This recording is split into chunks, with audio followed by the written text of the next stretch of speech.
Hello and a warm welcome to JoyNews, your home of independent, fearless and credible journalism. We are your election headquarters. My name is Benjamin Akakpo.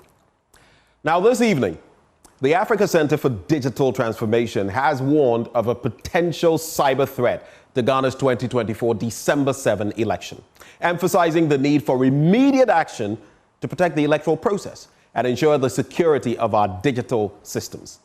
Already, the country is faced with the proliferation of both unregistered and unlicensed small arms. According to the Africa report, Ghana surge in small threatens 2024 elections. There are about 2.3 million small arms in circulation within the country. Citizens, particularly the youth who are misinformed, can resort to violence as a means of addressing their frustration. So we ask, we know there is a danger of the potential of a cyber threat if it is not addressed. In addition to all of this, the Cybersecurity Expert Association of Ghana has issued a warning to political parties and legislators regarding the potential for advanced technology to be employed to undermine and manipulate our democracy. And we know it has been done supposedly by the Iranians and the Russians against probably the mightiest democracy of our time, the United States. They have emphasized the need for immediate action to address these multifaceted AI threats and protect the integrity of Ghana's democratic process by establishing an independent committee to verify AI-powered actions that aim at undermining this year's campaign process. As we maintain that Ghana's election 2024 will be contested on the wheels of ICT with peace and security implications, we ask some critical questions. And this is where I'm going to invite you here for us to look at some of those concerns that all of us ought to be thinking about. The first thing on our minds, can the Electoral Commission, our Electoral Commission, be trusted by citizens and the political parties to digitally conduct and supervise free, fair elections in Ghana? Can we trust them? That is the first bone of contention. Now, how can the capacity, the next bit we're trying to interrogate, how can the capacity of the EC be enhanced and supported to live up to its mandate as prescribed by Articles 45 and 46 of the 1992 Constitution of Ghana? And again, we want to interrogate as a country, how can we avoid collectively the risk of a clampdown on digital civic spaces such as social media during election 2024? Misinformation, disinformation, there will be targeting. But how do we minimize the impact of those? Again, we ask, how can the high levels of mistrust, frustrations, and aggression among the youth be addressed with IT? How can we do that? We also want to look at how we can secure our electoral data, paramount in this election, and information to ensure integrity and voter confidence. And maybe to cap it off, we also want to look at this. How is the youth involved in this, and how does it affect them? We're going to be contemplating all of these tonight as we have this all-important national dialogue on cybersecurity and how it will impact the 2024 elections. You don't wait till something happens. You're welcome to the JoyNews Youth Bridge Foundation National Dialogue on Digital Democracy, Cybersecurity at Election 2024 Crossroads. Is Ghana ready for a cyber shutdown or meltdown on December the 7th? Stay with us as we engage our guests. We'll be back with some thoughts from our able panelists who are joining us for this conversation. I'll be introducing them to you shortly after these brief messages.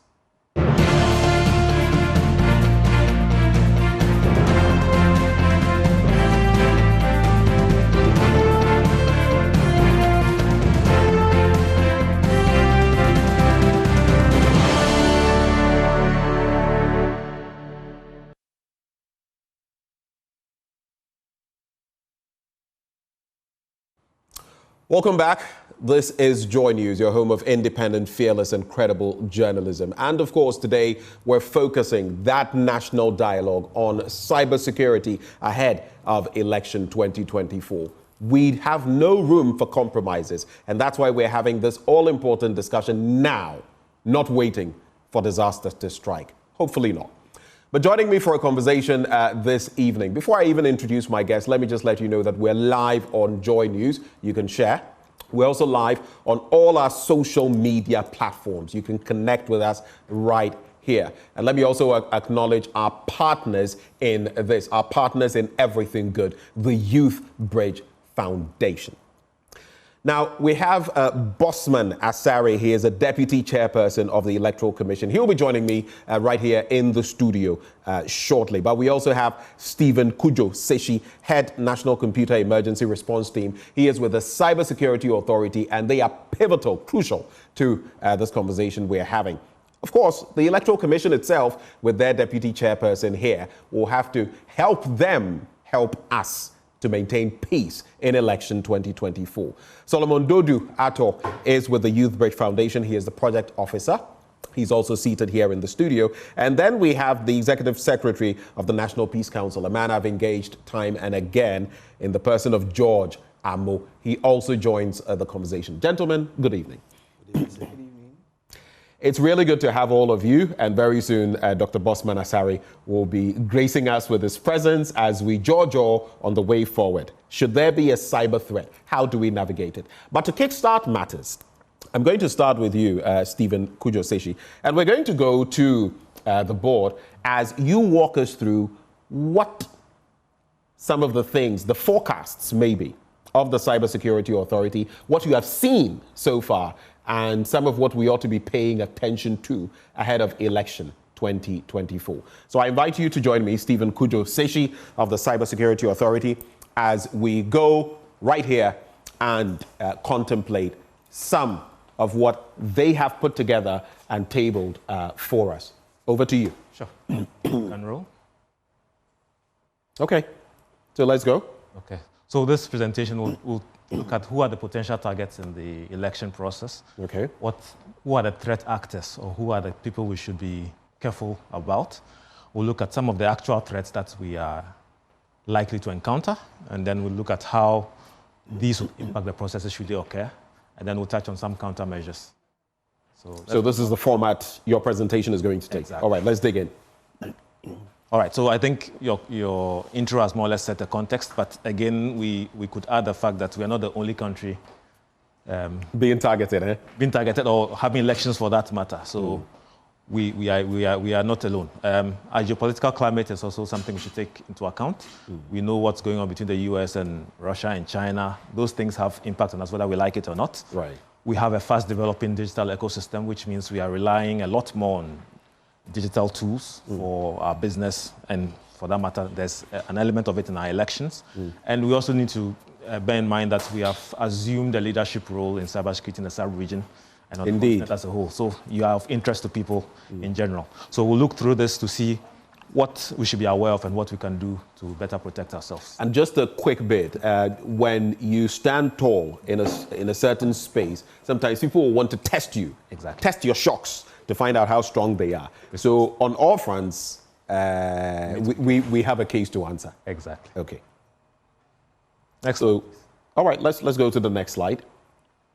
Right. So we can group the targets for any malicious activity to these three categories. We can look at our political actors. So political actors, we mean our candidates, we mean even the parties that they stand for.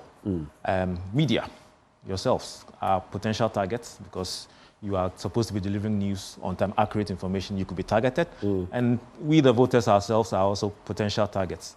Now, in the center, there is the big organization, the EC itself, because of the important role they are playing. And you would say they are probably the prime target. Potentially. And we can't forget about our critical infrastructure. During times like this, these infrastructure are also of interest to your threat actors. They are likely to do something that just to destabilize your environment. So let's move on. But I just want us to look at the critical, if we can just go back a bit, the critical information infrastructure. I see this chart that you've put together. Just walk us briefly through some of those areas that could be targeted. Right. So when we say critical information infrastructure, we are referring to those digital services or services that when they are attacked or are not available would cause socioeconomic impact or could result in national security issue. So imagine we get up and all our electricity is down, countrywide, we can't figure it out, we can't bring it back on. That's a huge impact. It will affect businesses, it will affect everything we are doing practically not be available. And imagine this happens on election day. Exactly. So that's why we are interested in think about banking and finance. If on that day, no bank is able to give you your cash. Or you get up and none of your phone lines are working, you can't call anybody. So that's why critical information infrastructure is of interest during this period as well. Okay, so let's go to the next bit. Now here we are looking at who could potentially be attacking or exploiting the period to create confusion. So we have state-sponsored actors. So here we are talking about actors that are acting on behalf of governments that are not your friends, as it were. So these are people that usually are highly skilled, they have time, they have resources, and will come after you for various reasons. Could be ideological, it could be the fact that you have sided with somebody on a certain issue. So these people are highly resourced and typically are very difficult to deal with. So these could be cyber mercenaries. Exactly. Right. We have cyber criminals. Their motivation is financial. They're just in to make money. So if someone pays them the right price to attack something, they'll go ahead. They'll typically do extortion operations. They might also exploit systems and then sell the access, what we call initial access broken. So they'll find vulnerable systems and say, oh, this system is in Ghana. I'm selling it for so and so. If I give it to you, you can attack them. So theirs is a money-making venture. Then we have insiders. Unfortunately, within the very organizations we seek to protect, sometimes the people inside may commit errors intentionally or unintentionally, which could also result in an attack. So these are areas, or there's potential areas from which an attack could originate. All right. So they say you are as strong as your weakest link. I see. What does this one say? I see cyber threats to the electoral process. So what does this say? So here we are looking at the actual forms of the attacks that could happen. So if we start from the top, phishing and spear phishing. Here, phishing is what we call a technique. They'll send you an email, which looks, let's say, authentic, telling you, click on this link to get this offer or this promo, but in actual fact, the link is malicious.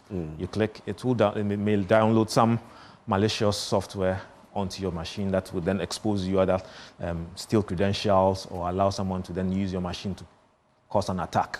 So if you can just hold for me, especially for those who may now be joining the conversation, the presentation we are having is on cybersecurity crime and the implications this could have on the 2024 electoral processes. And we have Mr. Seshi here from the Cybersecurity Authority walking us through the different dynamics and how even individuals unsuspectingly, unwittingly could be agents of this. And that's why we are focusing on it. Back to you. Thank you. So phishing is probably one of the most common ways our insiders could be exploited because they see a mail, oh, you've won a gift voucher from Amazon.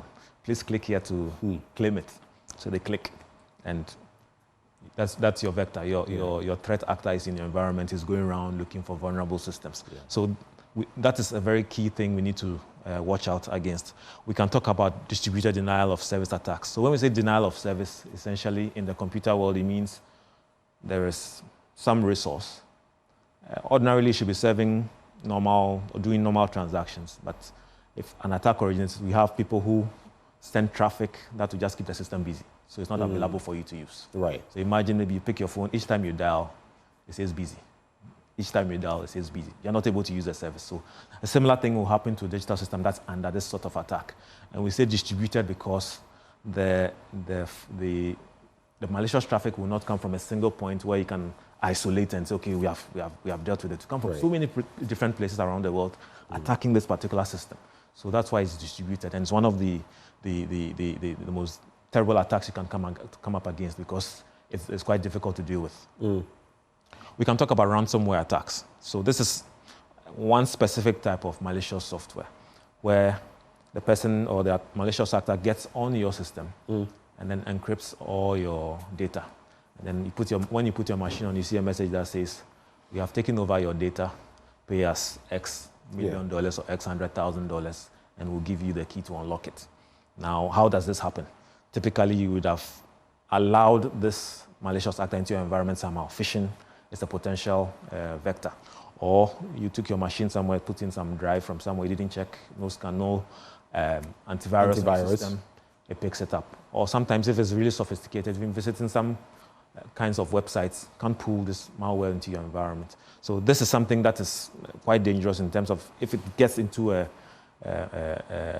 organization that is doing very critical stuff, it can really bring things to a halt. I mean, things gradually, you need certain layers of antivirus protection. But even with the basics, you would see that when you're going to certain sites, you would get the alert that this is not a trusted site and all of that. But sometimes you may not even see that, and you'll fall into trouble. Yeah. So that's one thing we really need. There are measures around. You need more measures in terms of how you've even set out your network, especially if it's an institution. So next, we've mentioned insider threats already in terms of what people... If we can just go back to the former slide, what our insiders may do, that could bring in attacks. Then hacking of voting infrastructure. So here, there's... Dr. Bosman will be very interested in that. So we are using different kinds of devices, computers, different gadgets, electronic. Now, these things are running software. If your software is not up to scratch in terms of the security measures in there, or it's old and someone has found that, oh, there's a vulnerability, if you send this kind of message, it will get through. It could be exploited and result in malicious activity. So it's very important for us to do that. Disinformation and misinformation campaigns are another thing that can target the electoral process, and this comes in different forms. We have social media today. That's a huge platform for misinforming and disinforming people. So misinformation, it's okay, maybe you just forwarded something without verifying, but disinformation is intentional. So there is an intent to deceive or cause some malicious result as coming from that information. And then related to that, closely related to that, what we call deep fakes, which is where the artificial intelligence part comes in. Cloning, faces, voices. So use your voice, to use your video, because they've been able to gather enough data from other sources, content that you have, and then they can more or less synthesize something that you've not said or done and deceive people with it. So these are the big areas we see are potential threats to the electoral process. Now, and we're going to have to just speed up a little, blaze through these so that we can get back into I think we are quite clear what the effect will be. National security concerns, trust for our EC, you've mentioned that, polarization of our populace in terms of their reaction during the voting exercise. It can change people's minds by misinforming and disinforming them. And then for sure, the integrity of the process can be compromised if we allow these things to happen. All right. So there you have it. AI deepfakes as well. Let's blaze through the rest of the slides and see. You can pinpoint the very critical or the critical aspects, and then we shall take a look at them. When I look at this one, for example, AI deepfakes and the Indian and American elections, what can we learn from there? So basically, it just shows that no economy is immune, or let's say no process is immune. If an advanced state like US is facing it, it means, it's possible anyway. India, the interesting part there was actually that the candidates themselves were trading deepfake. So one candidate does something to deepfake the other one will respond. Attacking one another. That was and India itself is a big wig when it comes to tech. ICT. And so for them to suffer that means that we're all exposed. People have access to it, they are doing it. The other examples just showing that, it's possible. Nation state involved in the UK election 2021. And then where Philippines as well. Philippines had their database exposed. These are just examples showing us that it is possible. All right. And then finally, in terms of countermeasures, what can we do? Starting from the top right, cooperation. Cybersecurity is not a one-man game or a one-nation game for that matter. You need to cooperate. Some of the attacks you see, you need help from other jurisdictions to help you. So you have international cooperation. We have partners in the EU. We have signed up to conventions like the Budapest Convention in terms of cybercrime, which allows us to get information on cybercrime and action it. Nationally, we have a joint cybersecurity committee where we have all the players involved in cybersecurity. People like even the national security, the communications authority, all these people come together to cooperate to fight cybercrime. Key firms, the technology firms, so our Meters and the Googles, they are the ones with the platforms that we are using and that are potentially being exploited. So we are building partnerships with them as an authority to make sure that they're able to help, especially when it comes to the misuse of AI. And then other protections that our resources, our websites could be offered. Our critical information infrastructure, definitely we need to up our game in terms of the compliance the authority conducts for them to make sure that they, at least the baseline stuff, they've done them, so that it's a lot more difficult for whoever is attacking them to succeed. And then to ourselves, political actors, the public, what are those basic cyber hygienes we should practice? Antivirus on our devices, be careful the social media things you forward, be careful the links you are clicking on. Those are things we should do, otherwise we'll all get swept away. And this one just shows that from an incident response. So cybersecurity is never 100%. It's possible things might happen, but then how do you respond and how do you bounce back as part of the story? So here we're just showing, we have a national set, which is where I work, but then I don't do the work alone. I work with other sectors, key sectors like the government sector, telecoms, banking and finance, national security. There are linkages between us in terms of sharing threat information and responding if something does happen. So we do that information sharing. We also conduct exercises. Last week we had a cyber drill where we practiced scenarios saying, okay, before election this happened, what would we do? Institution A, what would you have done? Walk through the process just to make sure everybody's familiar. So test the system. Test the system. What would we do if something does happen? So that was the point of the drill, and that's one way we are preparing for December. This is very exciting what you've done, laying the foundation for the conversation we're about to have with all of you, because it is about all of us. Let me also just make it clear, and thanking you, Mr. Seshi Dodu, that we'd love to hear from you whom would like to participate virtually as well on Zoom. We will be coming to you. Get your questions ready so that when we come to you, you'll be straight to the point and let us know what is on your mind. What are your concerns? What more would you like to be done to ensure that we have free, fair, peaceful elections this year? Do stay with us. This is Joy News. This is our national dialogue on cybersecurity and how it could impact election 2024. We'll be right back after this break.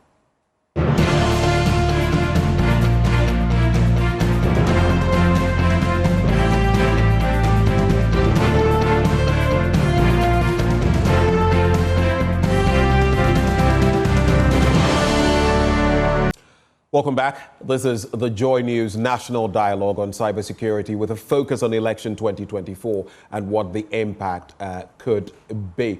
So as of now, I'm going to reintroduce our guests very briefly. Stephen Cudjoe Seshi. I'm sorry I mixed your name up a short while ago. Stephen Cudjoe Seshi is head National Computer Emergency Response Team. He is with the Cybersecurity Authority. We have Dr. Bosman Asare. Wherever I go, I mention that he's my former lecturer. So teacher. Yes, sir. I've got him laughing. He's a deputy chairperson at the Electoral Commission. Solomon Dodu Ato is a project officer with the Youth Bridge Foundation. And then we also have George Amo. He's the executive secretary, National Peace Council. I'll come to you, Bosman Asare, for your foundational thoughts. You've seen the presentation by Mr. Cudjoe Seshi. What are your initial reactions as far as the EC is concerned? All eyes on you. I think from the EC standpoint, we recognize some of these threats, and consequently, we have prepared adequately for that. We have always maintained that a chunk of our processes are largely manual, although we still have an extensive element of technology in our processes. And because we still have some significant element of technology, we are doing everything possible to ensure that our systems are strongly protected. And once we've been able to give that assurance, the next thing we are doing is to ensure that the manual processes, which are also very, very important, we also put the necessary measures in place to ensure that the writings are done at all the various centers. So from the EC standpoint, I think I can confidently say that we are fully ready. We have taken into consideration the threats in terms of technology, in terms of the manual process, and we are working assiduously to navigate through all of them. So we are convinced that come December 7th, we are going to have a very successful exercise. Even we are going to better, in a way, we will do better than what we did in 2020. So for the EC side, everything that must be done, we have done it. The ones we have not completed are embedded in the law, and we are still working on them, such as printing of notices of polls, printing of ballot papers, etc. We should be beginning very soon. So from our perspective, we are fully ready. Now, you say that you're prepared adequately for these challenges. I don't know what, when Mr. Kudjo has his time, what he's going to say, because like we've said, even the United States, the UK, the Philippines, all of these jurisdictions have suffered severe and sometimes sustained attacks. Even in the election that the US is about to have in November, there has been talk about the Iranians getting involved, the Chinese getting involved, the Russians getting involved. So when you say you are prepared, what exactly does that mean? What has gone into this preparation? And also tell me, you mentioned that your processes are largely manual, so they are not so susceptible to some of these technological shocks. But are you dealing with analog systems, digital systems? What should we know? I think maybe I need to explain better. I was trying to make the point that, in elections now, technology plays a very central role Indeed. in the elections. But elections are a process. We have the registration. In Ghana, we have the registration, the three main areas, the registration, the exhibition, and the elections proper. And we've done the registration, we've done the exhibition, we've done it, and we are having a second part of the exhibition. But when it comes to technology, technology plays a more significant role in terms of the registration. Right. And to some extent, the exhibition. But on the elections, beyond the registration and the exhibition, the rest of the things we do are about 95% manual. And usually when you have over 95% being manual, I don't see how the 5% can be so significant to the extent that it can overturn the 95. And that's the angle we look at it. And I was making that point because, printing of ballots is not, although some technology is embedded in it, it's not the type you are going to say somebody is going to hack into it to make it impossible for you to print. And on the elections day proper. But what they could do is maybe turn your lights off so that then you can't print. That's what I'm saying. They could hack some of your critical infrastructure and then you can't print. As a commission, we've taken all this into consideration, right. And there are contingency measures in place. Now, I was going to highlight on elections day proper. Our voting is purely manual. Okay. Our voting is largely a manual process. The counting is purely manual. The collation at the constituency level, at the regional level, at the national level, all of them are manual. And we know the media, usually when we are doing these manual processes, the media will also be available. So as we are addressing some of the impact technology this hacking can have on our processes, we are also mindful that a chunk of our processes are manual. And as I indicated, the registration, because we have a database where we keep the data, critically, technology is very, very important. And we recognizing that it's an area that can be affected, we've put the necessary measures in place. So we are convinced that come December 7th, we are going to have a very, very credible, a very, very transparent process. And we are happy that there are institutions like the Cybersecurity, the Youth Bridge, and the National Peace Council. All of us are working in tandem, although in different dimensions, but collectively, all of us are working to ensure that we have a very successful general election. Let me come to Solomon. Now, we're grateful, first of all, that you've partnered us, that you are sponsoring this all-important event, because everybody. I mean, they say in Ghana when elections are coming, we're all sitting on tenterhooks, pins and needles. But especially with this one, it appears the stakes are really high. So we're grateful that you've taken it upon yourselves to push this agenda. How concerned are you at the Youth Bridge Foundation in respect of the cyber threats posed to election 2024? All right, so as the Youth Bridge Foundation, our main focus is mainly to bridge gaps between or for positive youth development. And as such, anything that concerns the youth is primarily our concern. Looking at our current population, we know that a significant number of them are youth. Yeah. Therefore, if anything happens with this current election, it has an immense impact on the youth. So we're bringing up this conversation is to bring to the forefront what issues are what the youth will be facing when it comes to cybersecurity issues. What are the challenges? How is the youth involved? What can be done to the youth so that these mitigating processes are included? The other thing is that we know that the youth currently, when it comes to technology, use technology a lot. When it comes to these hacking, when it comes to the use of social media platforms and all that, it's primarily a large chunk is the youth. Now, so they are more vulnerable? Exactly. So and they are likely to, maybe some of them may be likely not to go through the processes that Mr. Kujo said. Exactly. They see the link without verifying or checking, double checking. Exactly. They click and then many people get caught. Exactly. So sharing of information, misinformation, disinformation, how do we educate the youth to avoid some of these things? How do we ensure that the information they share or they churn out on social media is the right information? Bear in mind that what these things tend to have an effect on has implications on our peace and security as a nation. Remember, I think there has been some internet shutdowns looking at some other countries, primarily pushed by the youth. We can look at that of Kenya and all that.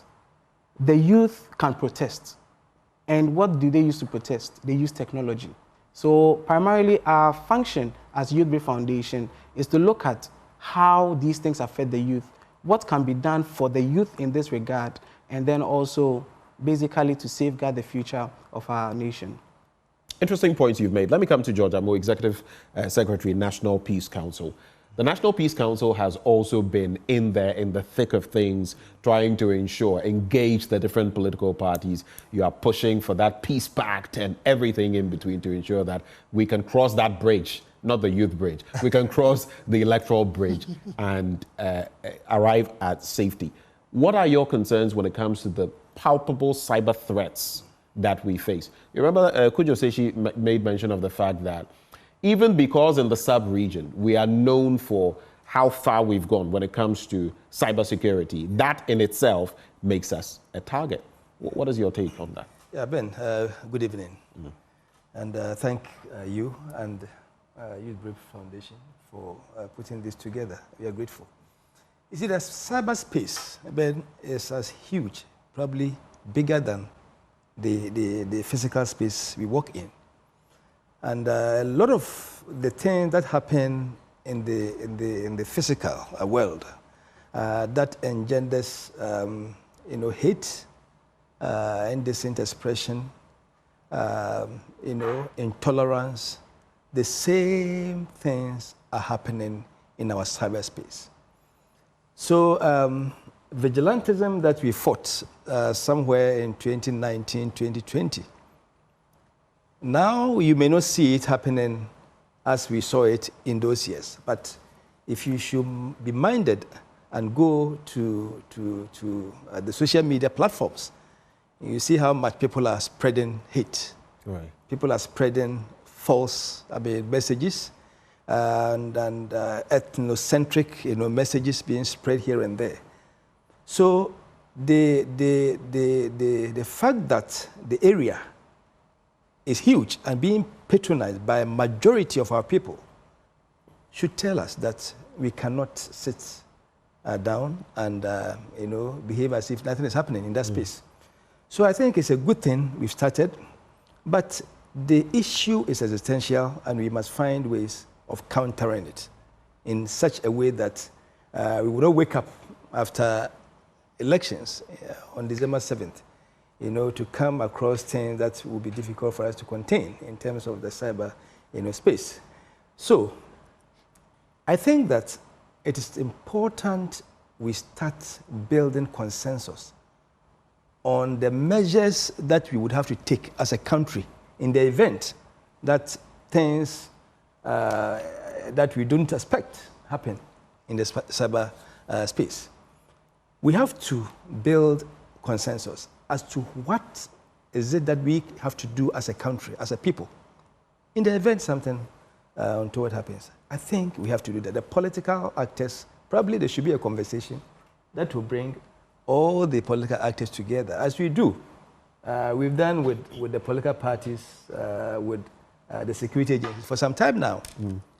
I think cybersecurity is doing very well. I think in Africa now they are the fourth, probably. Ghana is probably the fourth. It's one of the big 4 or 5. I mean, Egypt, South Africa, excellent, Nigeria, and other countries, and we're also in Kenya as well. Second.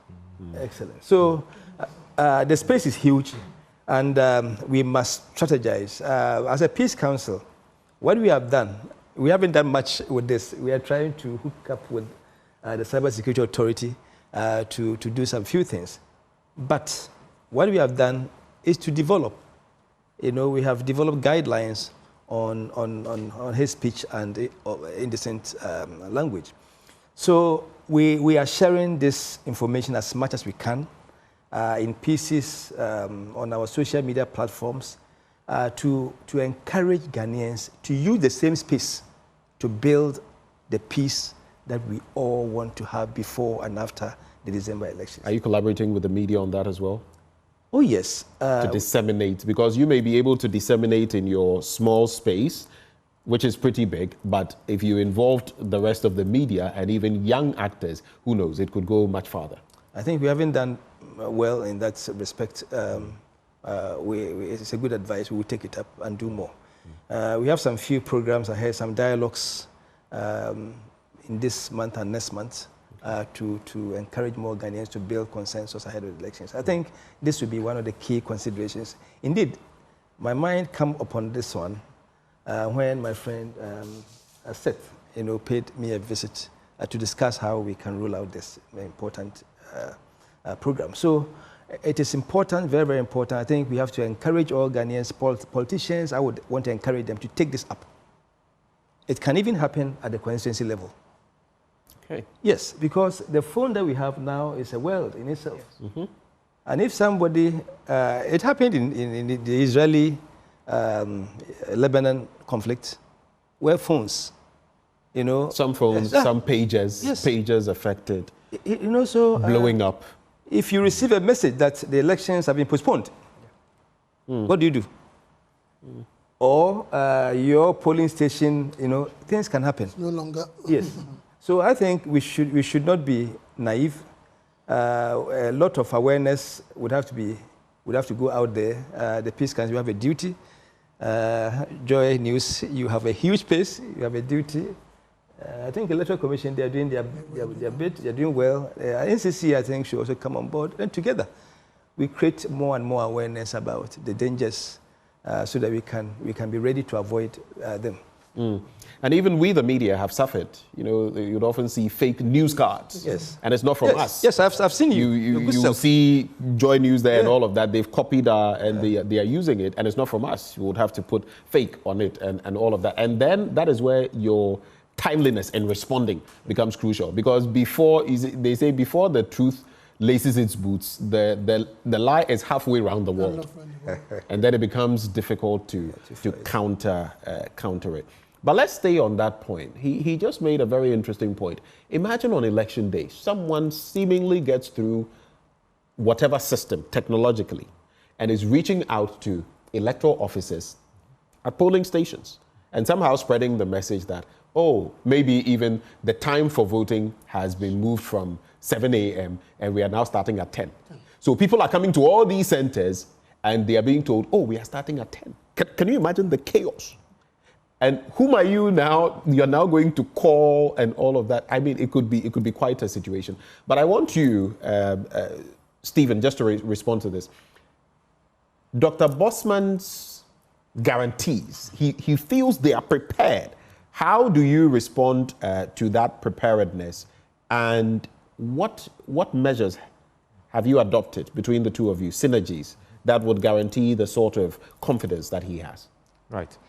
So as an authority, one of the mandates we have involves the compliance monitoring of key, shall we say, key sectors, right?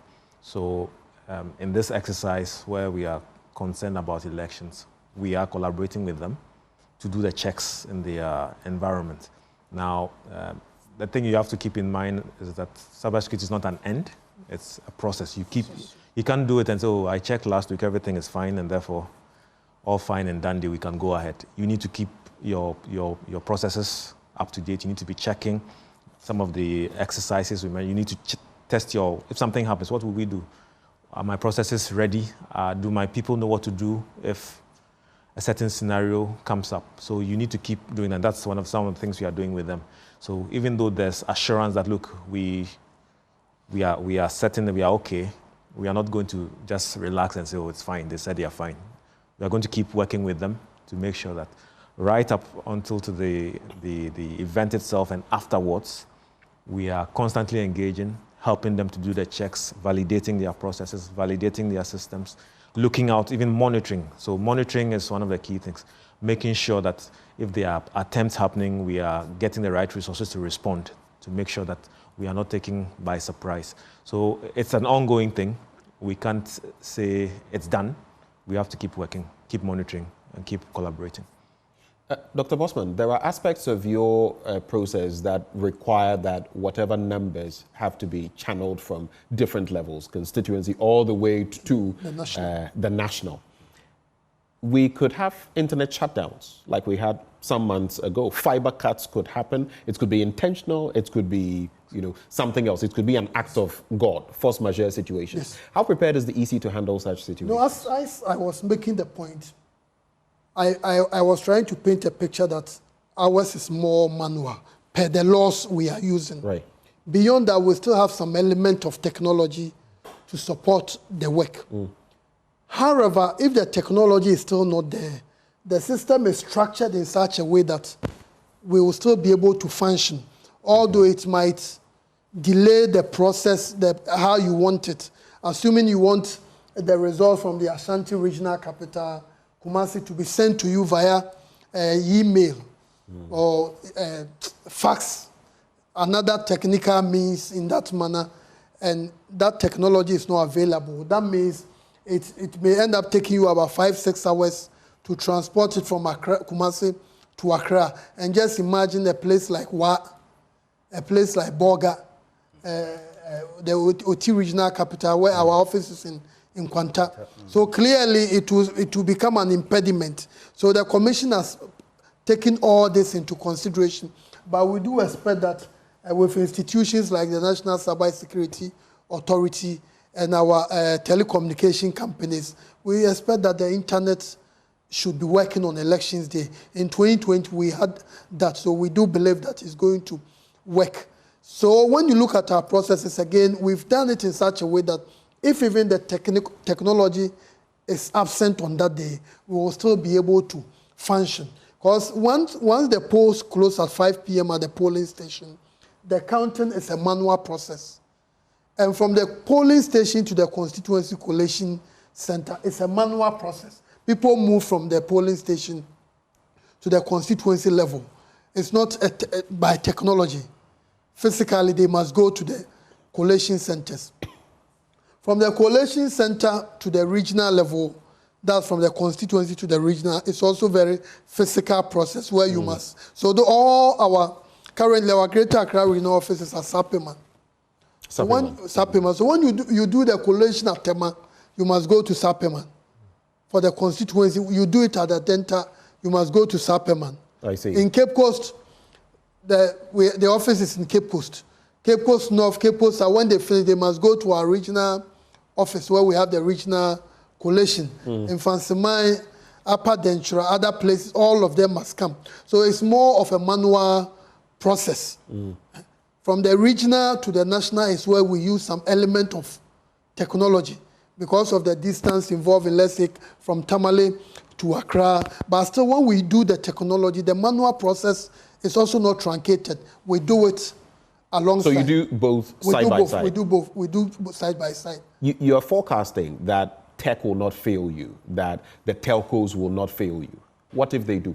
No, if they do, the processes are such that nothing will be truncated. We'll still be able to move. But as I indicated, because we have a regional collation, when they finish everything in the voter region, instead of faxing the results to Accra so that we can use it for the national, then it means somebody will now have to travel from Ho to Accra. Okay. In that manner, somebody must now travel from Sekondi to Accra. So something you should have gotten in about 30 minutes, or in many instances, maybe 1 minute when they are faxing, it's just some few seconds, you get the information. It will now take you maybe about 7 hours, about 8 hours. And when you look at a place like maybe looking at the traffic situation, to Accra, you can do it in maybe about 15 hours or even more, depending on the traffic situation. But as I said, we are still confident that technology will not fail us. The internet service providers will be working, and our colleagues in the cybersecurity will also do whatever is necessary, whatever is proper to ensure that any attacks we might face as a country, it will not happen. I think that's what I can say. So you're saying that the communication of vote tallies, for example, there's no way that figures can be manipulated at any point in the process. I say this because if whatever reconciliations happen, and the Electoral Commissioner declares the winner, it's not now that we can go back and say, oh, this happened along the line, it wasn't factored in. By that time, you know what it would degenerate into. But I think, Mr. Acquah, when you look at our process at the polling station level, the whole of Ghana, as we announced, we are now doing 40,975 polling stations. The special voting centers are 328. And the main polling stations are 40,647. At each polling station, we expect all the 13 candidates who are contesting the presidential elections to have their agents. Okay. At all the 40,000, first the special voting centers on December 2nd, 328. Then the 40,647 on election day. But we know that's where the devil is. So let's say the 11 candidates, MPP, NDC. In the worst case scenario, if the others cannot fill candidates at all the polling stations, the MPP and the NDC, they will do that. And apart from the agents of the MPP and the NDC, the NDC has parliamentary candidates and they also have presidential candidates.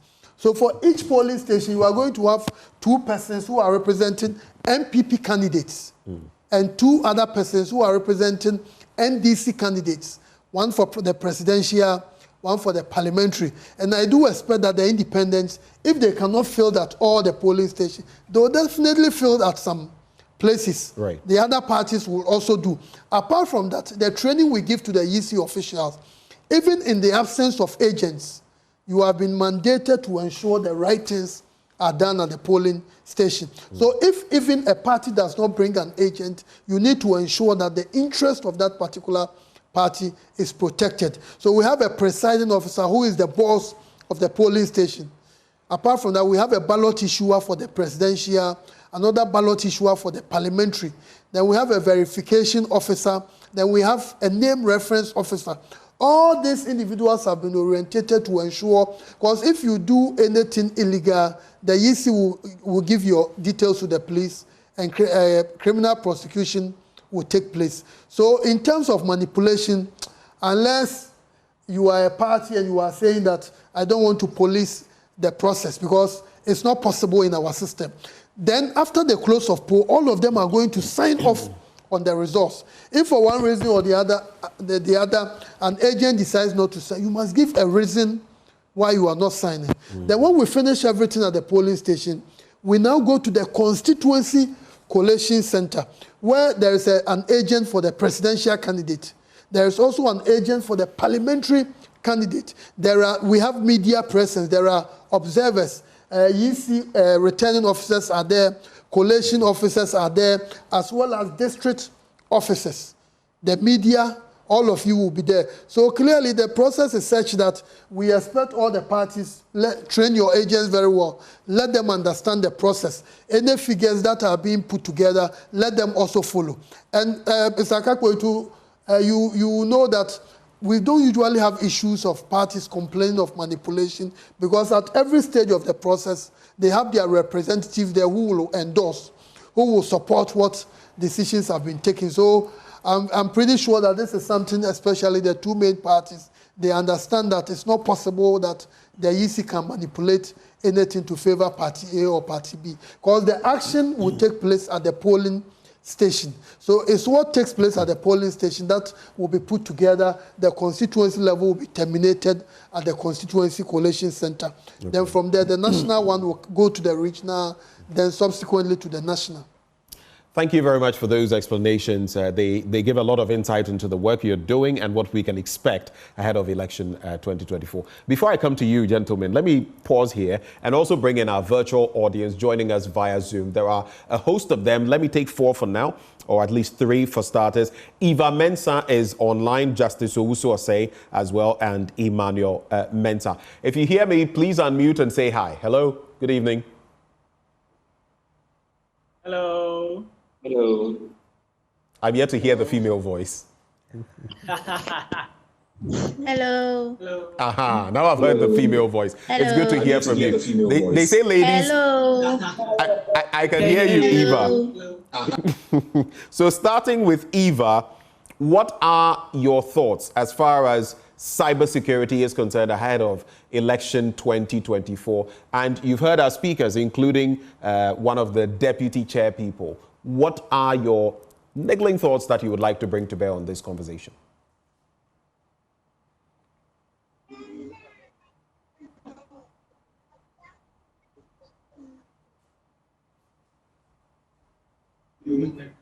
Okay, for me, I know from what the... Hello, can you hear me? I can hear you. Go ahead. Okay, for me, I know from what the... Hello, can you hear me? I can hear you. Go ahead. For me, I know... All right, Eva, and to the rest of you, if you listen to me on your TV set, there's going to be feedback and then it will delay for you. So you can mute the volume on your TV set. Just listen to me on your device. That's the best way so that we can have a fluid conversation. Eva, if you've heard that, you can go ahead. If not, I'll move to someone else and come back to you. Eva, did you get the instruction?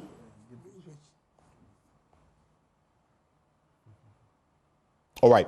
There's a bit of a delay when it comes to the communication. So, Eva, just follow on and we'll come back to you. Let me bring in Justice Owusu Osei. Justice, same question to you. What is your take on the back of what you've heard so far? Do you feel safe? Do you trust the system in terms of the cyberspace ahead of election 2024?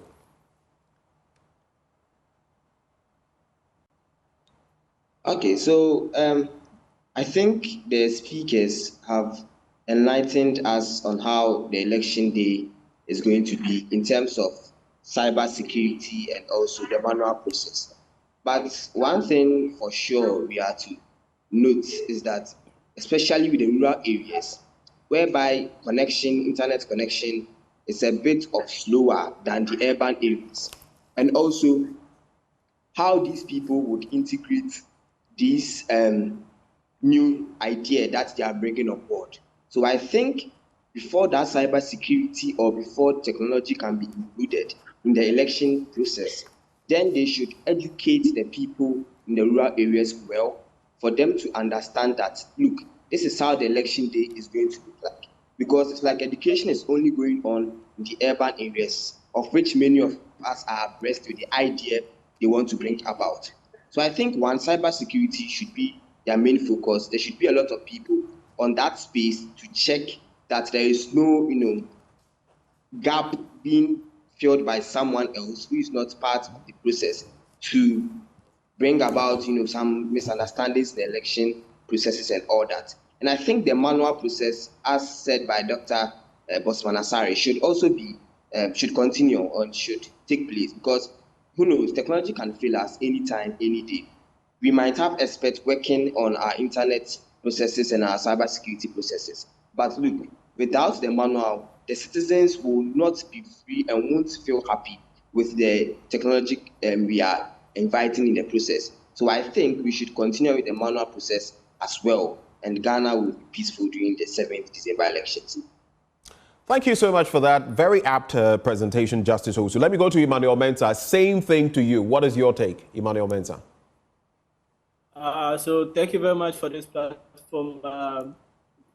I'd like to thank Mr. Bossman for briefing us about all the electoral processes and all that, and I think that is brilliant for the EC. And what I actually think about the whole digital system is the point about whether we have to concern about the digital means of the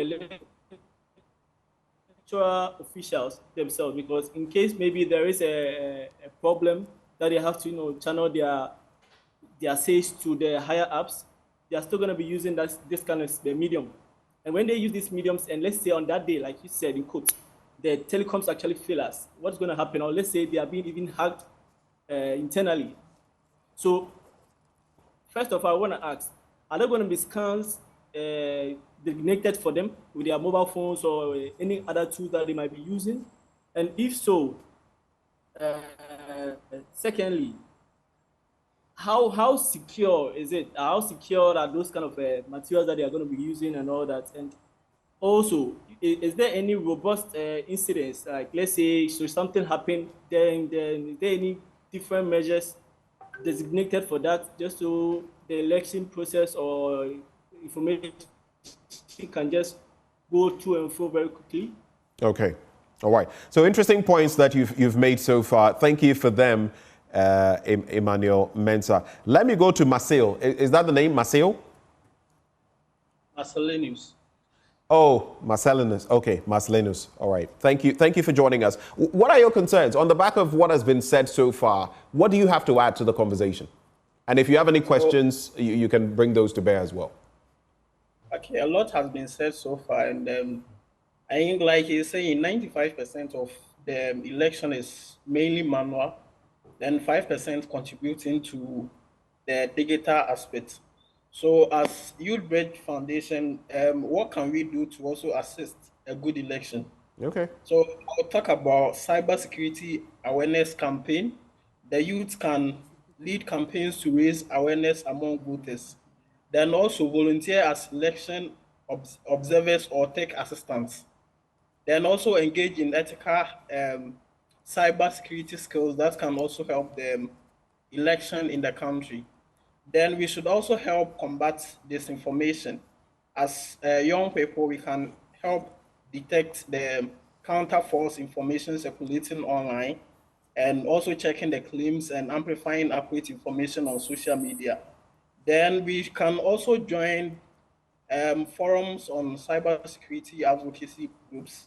Then through that, we can also support transparent use of technology as the youth in Ghana, so that we can also help contribute to a free and fair election across the country. All right. Thank you so much, Marcellinus, for joining and adding your voice to this conversation. Let me go back to Eva briefly and try her one more time. The lone woman standing among all these men. Eva, let's do it one more time. Straight to the point. What are your thoughts? Okay, so I think I want to thank the Cybersecurity Authority for their presentation. But my question currently has to do with how they are planning towards the incident response planning. Do they have a plan for incident response? Because though they've talked about cybersecurity, anything can happen, just as we are talking about cyber shutdown. Do they have an incident response plan in case it happens? And again, I think for my suggestion, since the panelist for the EC was talking about, like, the data is actually mostly manual. If they are going to go digitally, they should also put a strong encryption protocol to the data at rest and data in transit to protect sensitive electoral information during those times. All right. Thank you very much for those, and especially as we've had 2 electoral commissioners, females, back to back. How about we add a second female to the conversation? Benedicta is on the line. Benedicta, good evening. What are your thoughts for us? You would have to unmute, Benedicta.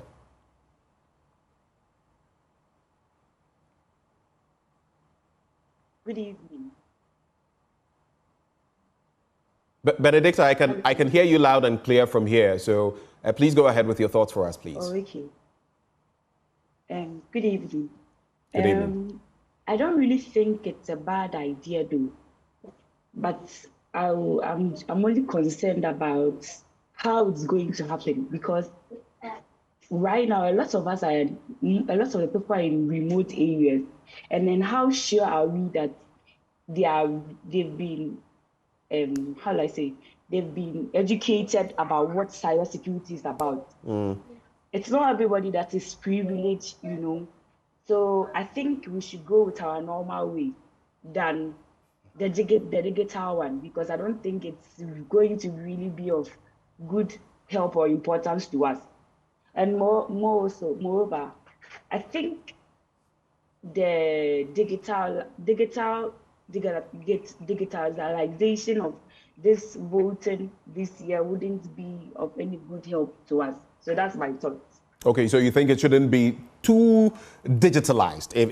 In any case, we might encounter some stumbling blocks. So you can understand some of these concerns that are being raised, because the deeper you dig into digital, the more you are exposed. That is what it is. I mean, a typical example, a lot of us are getting smart TVs and all of that. The smarter your TV, the more actually you are exposed if you don't know. So the dynamics are in there.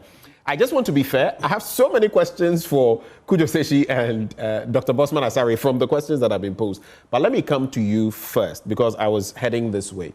You heard your colleague, and it's interesting, join the conversation and talk about, the youth and everything in between. Tell us a bit about the Youth Bridge Foundation, and let me acknowledge them once more for sponsoring, making this event possible, the Youth Bridge Foundation. Without you, we wouldn't be here, so we salute you.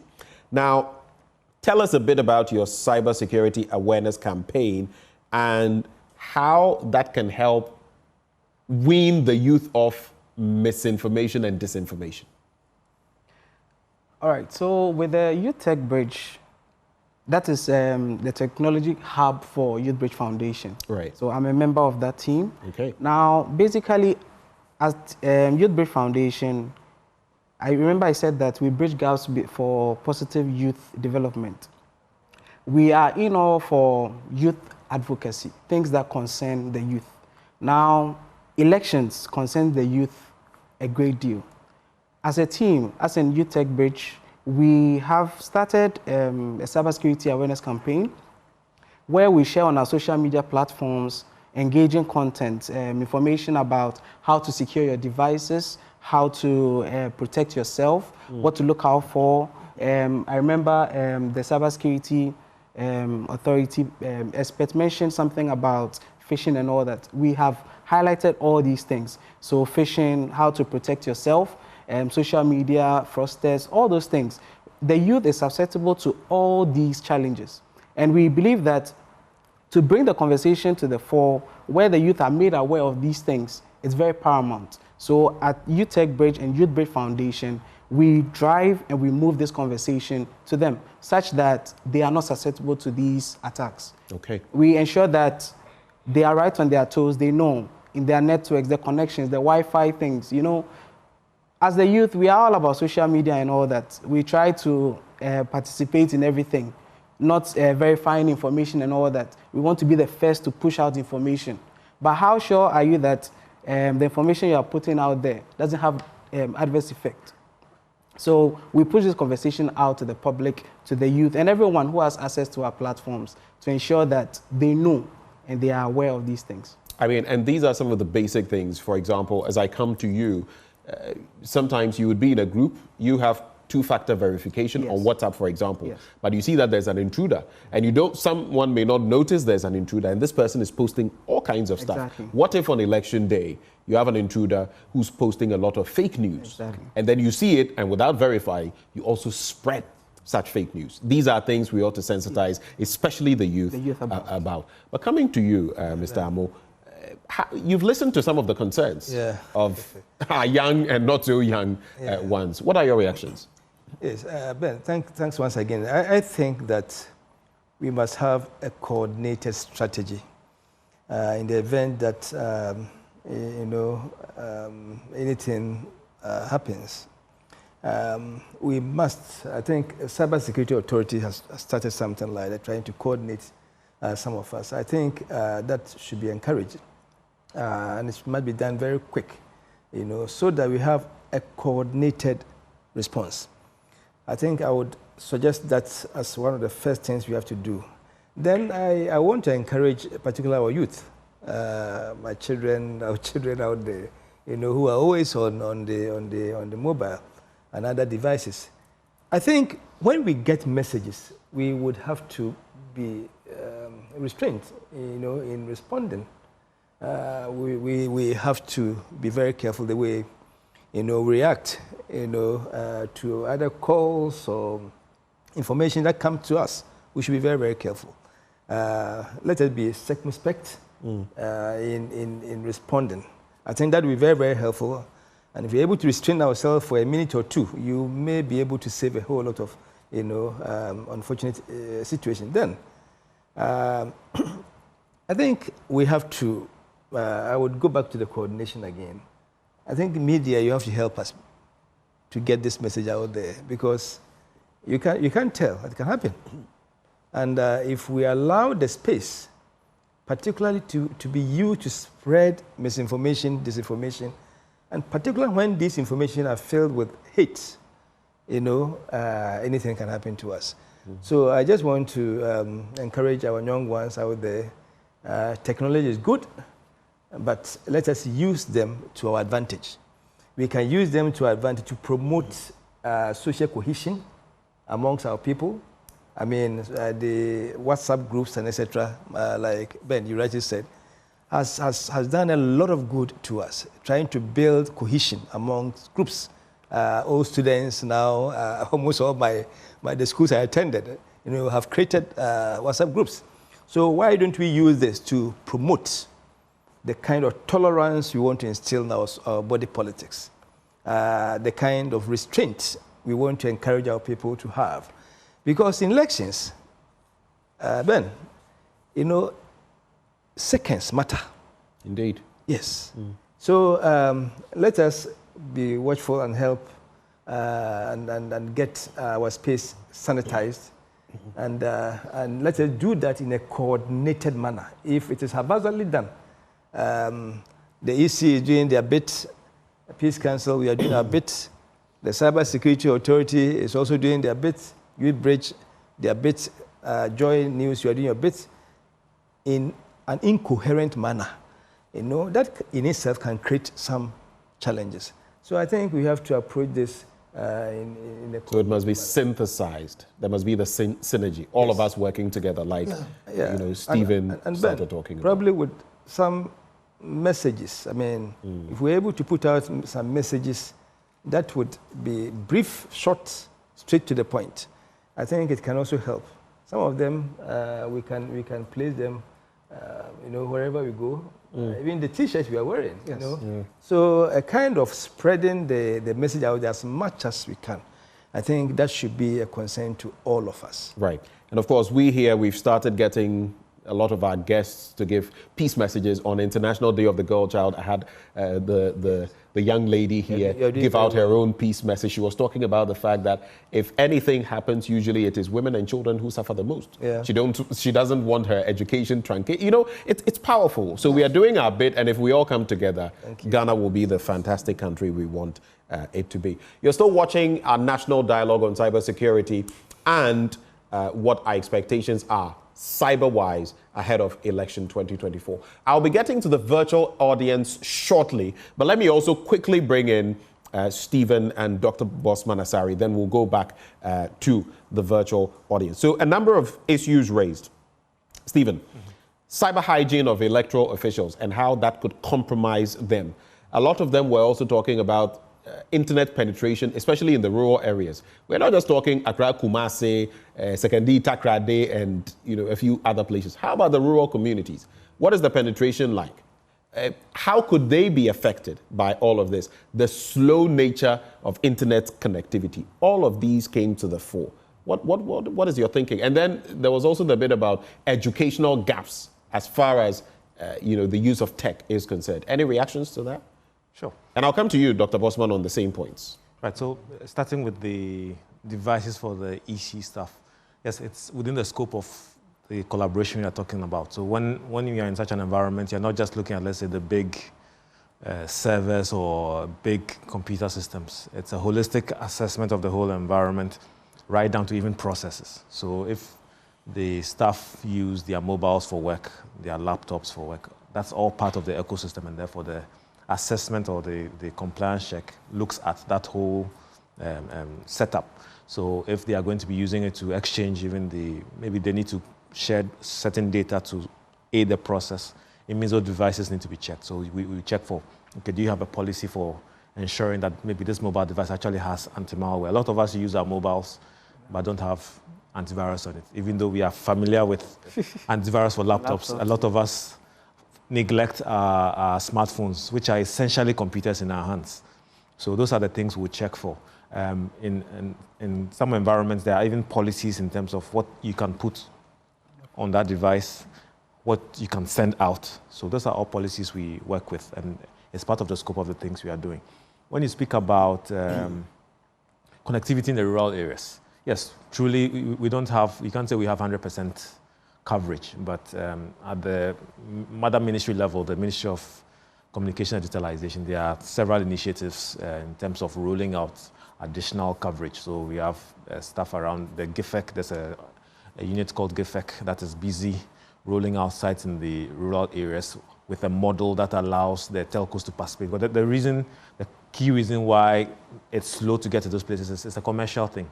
It's expensive to build base stations. Right. So if the telco does the mathematics, the finances, how much revenue am I going to get for building something that's costing millions of dollars? So what the ministry has done is to now come up with a model where we are using more innovative technical solutions that can deliver the coverage, but at a lower cost, so that coverage gap is bridged. So that's an ongoing thing. So it will get to the far reaches of the country as we expect. Now, that said, the connectivity is for the users. The EC is dealing with largely manual processes, they've told us, but the connectivity enables a certain behavior. So like my partner from Youth Bridge said, if we are not educating the end users on what to do or how to conduct themselves online, then they can exhibit behaviors that will drive hate speech, start confusion in certain areas because of what they are passing around. So that awareness, and I'm glad they've mentioned the collaboration, the authority is ever willing to support, and we are always engaged to support such awareness-creating campaigns. All right. Dr. Bosman, so same bits, but you can also add on, someone was asking, what is your incident response plan? And then there is this bit about anti-malware. I don't know whether those who are going to be on the ground representing the EC as officials are going to have such anti-malware or antiviruses on their systems to prevent any leakages. Okay. Well, let me start by saying that for the EC, if there is a threat from a technology standpoint, I need to talk about misinformation and disinformation. Okay. And I know somebody said, oh, he likes the way we've explained things. And I think that there are many of our young people are not getting the information right, and they rely on others. So we expect that the young people, the young people themselves will build their capacity, look for the information from credible sources like Joy, the established news stations in the country, GNA and others, so that they can get the information. And we at the EC, in terms of our response, we try that anytime there is something which we think that is clearly misinformation, disinformation, instantly we are going to respond to it unless it doesn't come to our attention. Because we believe that misinformation is not usually deliberate. People do it because they think, I've gotten this information, let me also share. By the time you realize, so for example, somebody was saying, hey, what if on the day before the election, somebody has sent out a message that, elections will not be taking place at this particular constituency or will not be taking place in this particular polling station. So we expect that the citizens, when it comes to their source of information regarding the elections, they should make sure that they are getting it from the Electoral Commission. Okay. We issue statements regularly. We post copies of the statements on our social media handles, Twitter, which is now X. So they can be verifiable. They can be verifiable. If you see it, go to the EC. And our website, and we share it with all the major news outlets. Joy, all of them, we share them with you. So make sure you get it from there. But we do recognize that a lot of people, deliberately, they will disinform the people. And we think that for us to be able to build a great society, a society that is responsive, a society that will be able to make the progress, make that particular leap to development, we need to be able to address these things. So the onus is on the young people to also build their capacities and also where they are getting their information from. An organization like UPFront, you go to their website, they will make sure everything they have put there is very, very credible. You go to the Peace Council, but when you even mentioned that I've seen some people going rounds, doing something, thinking it's coming from JoyNews. Yes. And through AI, they are using your voice. Yeah. And so I think that when all of us build the capacity, then we'll get to the point where we can even hold our leaders accountable. Because the experts will tell you that the democracy is for the people, and the people must claim it. The people must claim it. People must claim it. Reminds me of that biblical verse, the violent take it by force. Yes. If you sit down, it will not come to you. So once we understand the process, we build our capacity, then we can also make informed decisions in the society. Thank you so much for those additional comments. Let's now go to our virtual audience and engage once more. We have Moses Arthur, Lord Kwanzaa, and Nimo Redu. I want to see more of the women also joining the conversation. 2 from the first batch. I want to hear more of you. So, Moses Arthur, Lord Kwanzaa, Nimo Redu. Can you hear me? Please unmute and say hello so I can know that you're on the other end. Hello. All right, so I've heard Lord Kwanzaa. Can I hear from Moses and Nimo Redu? All right, Lord. Hello. Okay. Hello. Right. I can hear you, gentlemen. Thank you. Just focus on listening to me on your gadget, right? Don't listen to me on your TV, so there's no feedback. I'll start with you, Lord Kwanzaa. Having followed the conversation to this point, what would you like to add on to it? Do you still have any concerns? Do you have any fears of what could happen on December the 7th? Are you reassured? Do you trust that the EC has everything under control? What are your thoughts, Lord Kwanzaa? Okay, what I have to say is that, you see, the world is now becoming a digital world. And so we Ghanaians, we're moving from the manual way of collating election results to the digital way is the best way. It means Ghana, we are on the right track. There will be a time each person will be at home with the help of his mobile phone. You just do your vote on your mobile phone, and then you'll be free from joining long queues and then finding yourself in a chaotic environment. So gradually, we are getting there. And I'm rest assured that we should, and I'm also suggesting that we should uphold this new challenge that we are heading to down to discard it. Okay, interesting thoughts there. He's looking very far into the future and forecasting, a time where we don't even have to do the queuing and someone comes to put a block there at 4 a.m. in the morning and, all of that. Moses Arthur, you are next. What are your thoughts for us on the discussion so far? Okay, hello. I can hear you, Moses. Go ahead. Yes, please, good evening. Good evening. Okay, so thank you for giving me this opportunity. My thought on this is that since this is the first time of introducing this to the system, it will be left a a bit confused. Like this is the first time of doing it, so it won't be comfortable to us. Looking at maybe those who are not exposed to the digital world, as the phone, or those who are not having a proper internet connection at their areas. How are they going to get access to what we are going to do? And also, since everything, there's first time of doing it. I think it will be difficult to us, and as time goes on, I think we'll be able to cope with it. So, getting it for the first time will be difficult for us as a country, and I think it's better for us to be exposed to that initiative. That's my thought on this. Thank you. Okay, Moses, before you go, in which part of the country are you? There are some who are saying that, listen, in the rural communities, you may face challenges with getting the right information, even internet connectivity and all of that. In which part of the country do you live?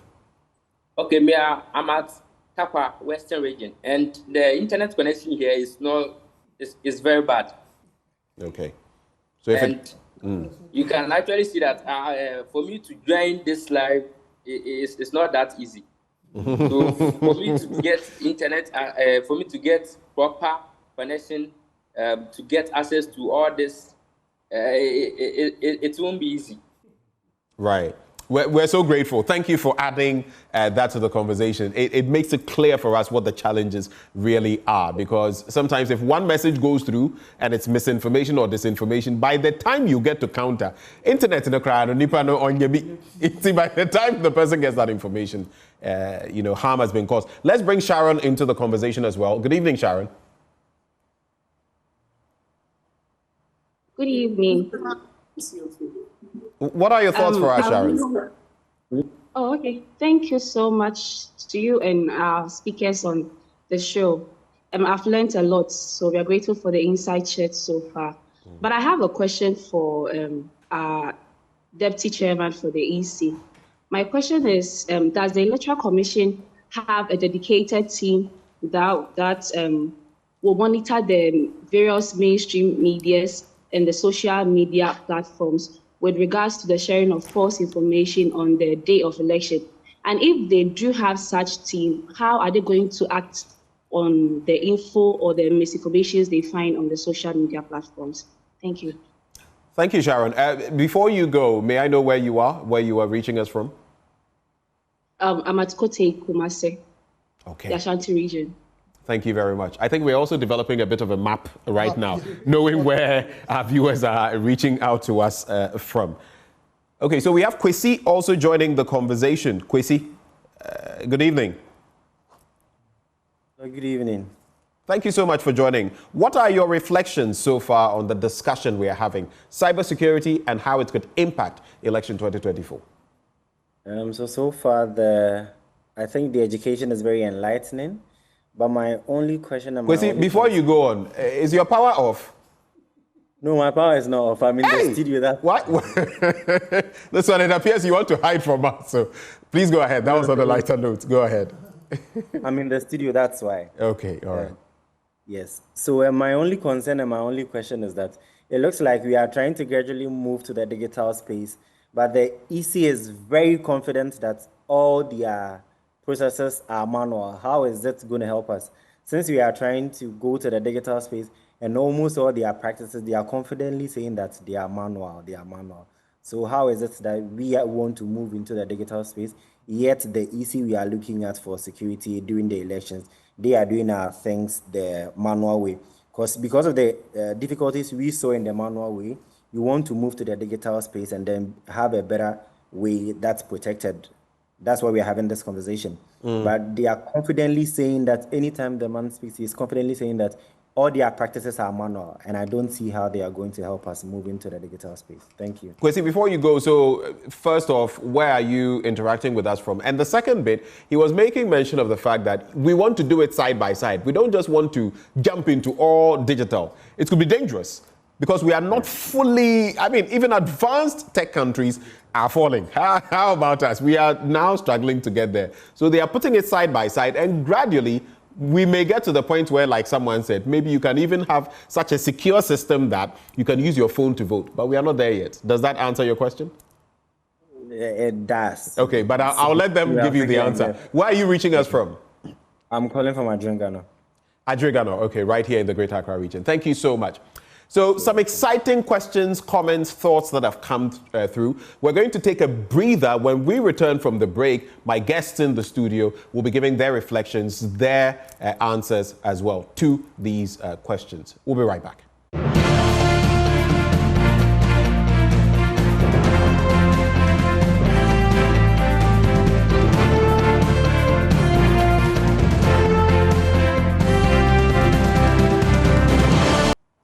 Welcome back. This is our national dialogue on cybersecurity and how we can harness it to make election 2024 better. There are elements who may try to use it to hamper the elections, but that is why we are here having this conversation so that we look ahead to how we can ensure that it is the best we can have. I see some comments that have come through, and I just want to acknowledge this one as we move forward. Najib Maltiti, you say you are from Tamale in the northern region, and you want to find out how you can join. We're going to reach out to you, and hopefully we can get you on the feed as well. The Youth Bridge Foundation sponsoring this, funding this, helping us bring you this conversation, and we salute them here as well. So moving the conversation forward, and I also want to just encourage those of you on the Facebook live stream. You can shoot your messages there. If you can't get on the Zoom and you think you have those issues, burning issues, just put them out there and I'll read them so that we in the studio, those in the studio, can address those concerns. Now, from the last batch of questions, submissions we had Moses Arthur, Lord Kwanzaa, Sharon, and Kwesi contributing. This time, I want to start from here. Any reactions? Yeah, I think the first guy who spoke, the guy from Takwa. Yes, there was the one from Takwa talking about those who are not tech savvy, among others, and how they can also get information. Some of them, and we could tell the slowness of internet connectivity, which also means that the information will trickle down to them. It will not be as quickly as they want.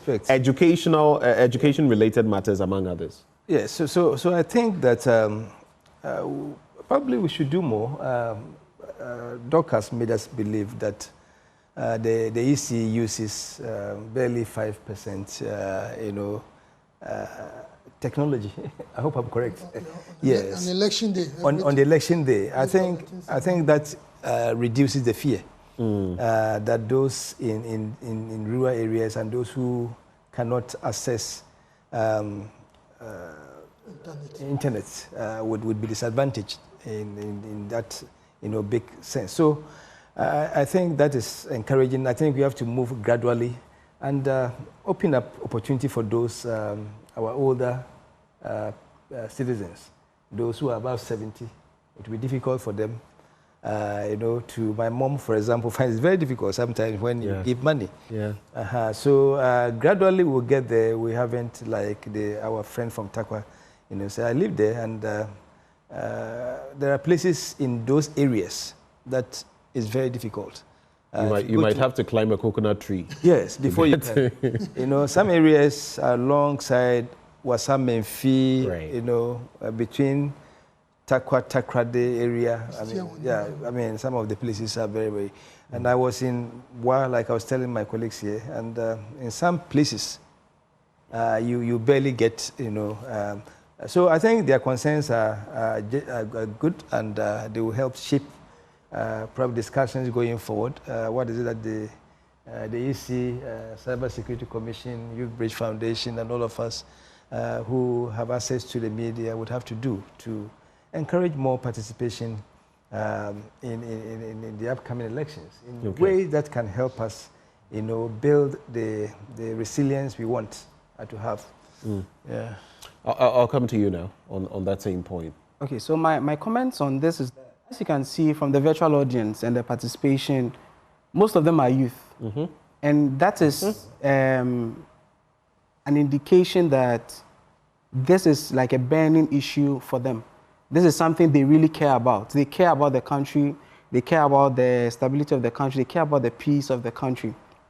We at UTech Bridge, our primary focus is to bring that advocacy, make sure that the youth are involved, the youth are aware, the youth are educated, the youth, interests of the youth are preserved, and interests of the youth are shaped well. So that is why we have brought up this conversation, to bring all these partners together, these stakeholders together, so that we educate the youth, we tell them, we show them, and then we guide them as to how best to use their youthful exuberance and youthful energy to champion the affairs of the country and move the nation forward. Right. And coming to you, Dr. Bosman Asare, you also have those comments coming through. I want to start from where Mr. Amo left off when he spoke about some of the communities and all of that. There are hard-to-reach areas, yes, island communities, among others. When it comes to tech, how are you dealing with them? And you know that they may be disadvantaged in certain ways. How is the EC going to deal with those communities? No, what we do is that, especially during our registration, we have what we call offline registration and online registration. The online registration usually takes place at the district offices and some selected electoral areas that have very good internet connectivity. But for those communities like the ones Mr. Amu mentioned and other places where we don't have any internet connectivity, we do what we call the offline registration. And with the offline registration, what we do is that we register you. Then when we get to the area where there is internet connectivity, then we transport that data to the head office. Okay. So it's just like you are in your house, you don't have internet there, but you've typed the work, you've done everything. Then when you get to where you have internet access, you send the information. So we make sure that all parts of our society are reached when it comes to the registration. And it's also important for me to mention that, so it's the reason why in Ghana, now when you look at our voters register, almost about 56% of Ghanaians are on the voters register, which doesn't happen in West Africa. The closest is Cape Verde, and they have a population of less than 600,000. Yeah. And we are over 33 million. The countries around, when you check, they are doing 42, 43, 44%. And the reason is that we make sure we get to the doorsteps of all applicants. So currently, with the voters register of almost 18.8 million, and the population from the Ghana Statistical Service about 33 million, we are doing over almost 56%.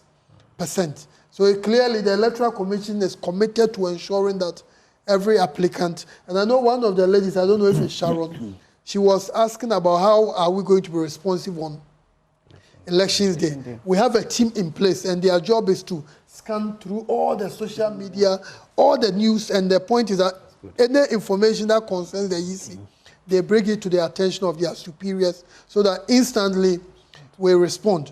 And it was in 2020, we did same. And we got to know some few places nationwide, about 2 polling stations or so couldn't begin on time. So based on this, the information came through the social media angle. So the commission is committed. And I think the gentleman from Ajengano was also saying too much digitalization. Yeah, the technology aspect is there. And we normally do that during registration. And currently, the exhibition we have rolled out is purely technology. Because you are supposed to dial *711 *51 hash. Then you get your details. And when you go to the EC's website, there will be a portion for you to enter your voter ID number. Once you enter, your picture will pop up, your polling station, all the details, and those are purely technology. So for registration exhibition, you see the technology.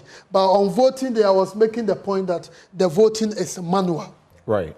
The verification has some element of technology, but it's a localized form of verification. Then the counting is manual. The collation is when we are doing the collation, you take a place like Awutu Senya East Kaswa, which has almost 300 or so polling stations.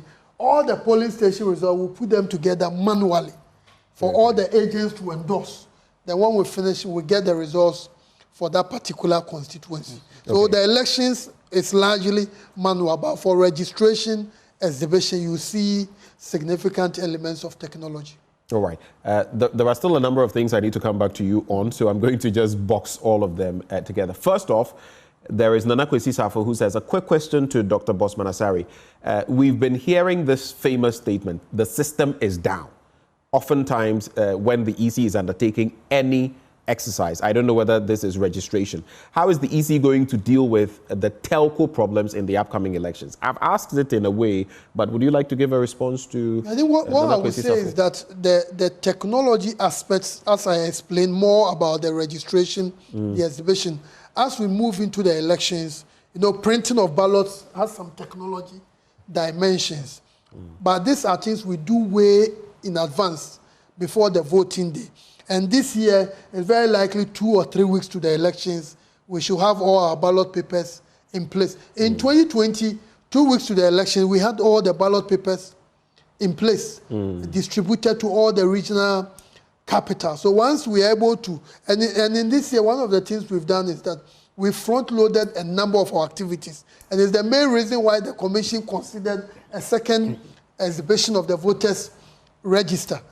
So we have enough time. We've built a lot of buffer to be able to address all these concerns. So come December 7th, we have said on several platforms, the chairperson of the Electoral Commission, Mrs. Mensah, has given the assurance, all commission members have given the assurance, everything that must be done, the commission has put all those things in place. Materials that must go to the regions, we've been able to do that. Currently, what is in the public domain is printing of notices and very soon printing of ballots. Once that one is done, distribution will take place. So the commission is very, very much persuaded that come December 7th, with the support of our stakeholders, the Peace Council, the National Cybersecurity, and even mainly the political parties, we are going to have another successful. In 2020, we had a voter turnout of 79%, which is a very high number in a country where voting is not compulsory. A very, very high number. And we've put all the measures in place, and we are anticipating that we'll be able to do better than that. I've seen Look estimates. Recently, you heard what happened in Nigeria. You know those who voted were less than 30%. Yes, you are talking about the Tinubu election. 30%. Right. And we did 79%. But apathy is also something that cropped up on the back of certain actions. We have limited time. I want us to make the most of the time we have. So 2 quick follow-ups. I'm sorry, gentlemen, but there are a lot of questions coming for Dr. Bosman Asare. So something I've asked in a way, but I want you to specify. In terms of live transmission of electoral results to the strong room of the Electoral Commission, how secure can we expect it to be? Because the live transmission then will have to go through certain processes. Can they be affected? There are also those who are saying that even with the exhibition of, the register and all of that, there are fears of information sharing, that, my details could end up somewhere and someone could use it for nefarious purposes. Your reactions to that? Okay, let me start Mr. Kujo Seshi, I'll come to you on those same points as well, because they are crucial to you. Let me start from the first one. When you look at CI 127, I'm sure Regulation 33 talks about the regional coalition. This is the structure. The mystery around the strong room has been demystified. That strong room, which was in the past as if it's a very strange place, now is just so ordinary. And what makes it ordinary is that the CI 127 has created what we call a regional coalition. So when we close the polls at the polling station, the presidential results goes from each polling station will go to the constituency coalition. From the constituency coalition to the regional coalition. And what we have done is that at every stage of the process, there are agents of political parties, agents of candidates. So by the time the results will come to the National Coalition Center, all the parties have endorsed at the regional level. So any party, before the results will get to us at the national level, you should know what you got at the regional level. So in the event the technology, the fax system, the internet system is not working on that day, the agents of parties at the regional, candidates at the regional level, at the constituency first, they have. So let's take, for example, the voter region. I know the number of constituencies, the voter region are 18. In OT, Western of, we are doing about 9. So what we are doing is that for the voter region, all the constituency results will come to hold for all the agents of the candidates for the presidential election to endorse. So if even we cannot get the results in Accra, the agents have endorsed and they've all agreed that NDC got this, MPP got that. So that's the system we are doing. So that element of the strong room is no longer. That's why in 2020, if you came there, you realized that the whole place there was no tension. The whole place was very, very normal. I am tempted to say the strong room is now a weak room. And you can put it that way. But this weakness is very, very positive. It's a positive A positive one. No tension. How about the fears of data sharing? Data sharing, I think what we've noticed is that you have your voter card, you know your voter's number. It is not your job to share it with anyone. Right. For example, Mr. Kakpo, if you don't send me your voter, assuming you say, oh, Doc, check it for me, and you send it to me, then you are giving me the opportunity to have access to your details. So we expect that the number... So no one without that can have access to have access. You must give your number. So that's why the code on every network, *711*51. And some people also feel that because I'm putting it and my telco is able to send this to me, it means that the telco has that data. Is that correct? No. Just clarify for those. The telcos don't have that data. Exactly. I'm not an IT expert. It's virtually kept somewhere. So it's not in the custody of any telecommunication organization. Only the EC is in charge of that. So we expect that you can go to the EC's website, go out there and check in that manner. Gentlemen, we have just about 2 minutes to go. I'm going to squeeze you a bit, 30 seconds each, but I'll give you about 40 seconds because I said there were some responses. Mr. Kujoseshi. Well, thank you. I think it's been an enlightening conversation. I think what I'll just add is the digital is here with us to stay. We just need to be aware that we are responsible for our own cybersecurity in terms of the actions we take online. We shouldn't take everything we see online on face value. Not everything is what it seems. And therefore, when we are interacting with digital services, those cyber hygiene practices we spoke about are important, keeping our devices safe.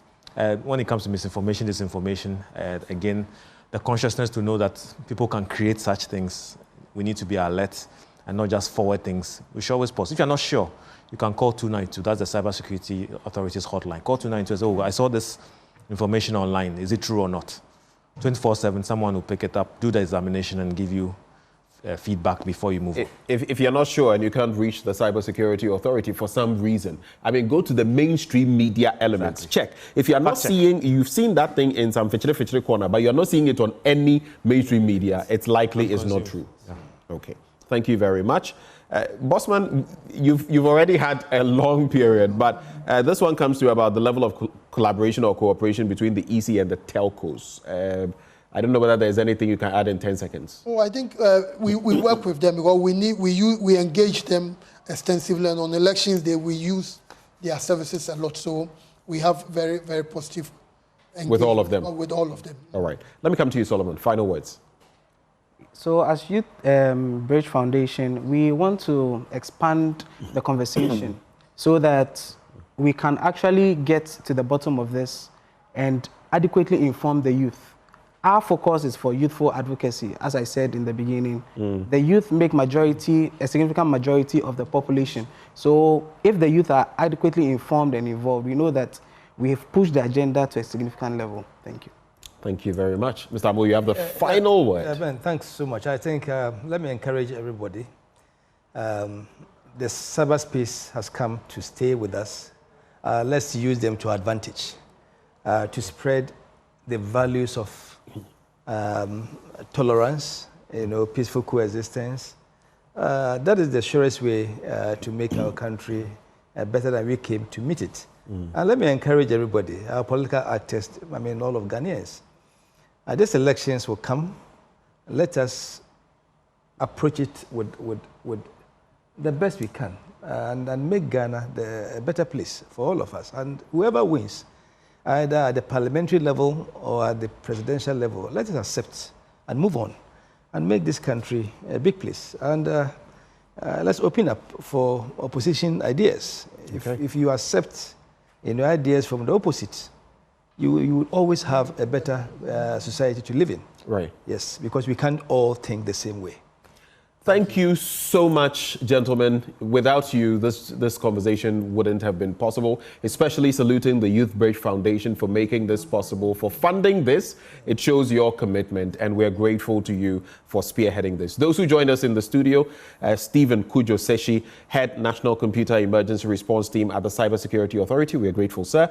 Dr. Bosman Asari, my former lecturer, Deputy Chairperson, Electoral Commission.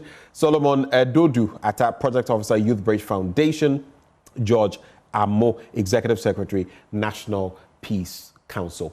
Thank you so much. The rest of the conversation is now out there. And we'd like to thank you, those who joined virtually as well, all of you for contributing. And from me, thank you so much for joining the conversation. Thank you for allowing me to serve you on this dialogue. What we've gleaned from here, we hope to apply to ensure free, fair elections ahead of 2024, December 7, 2024. Don't you forget, JoyNews, we're independent, fearless, and credible. Thank you for watching. Stay tuned for the rest of our programming.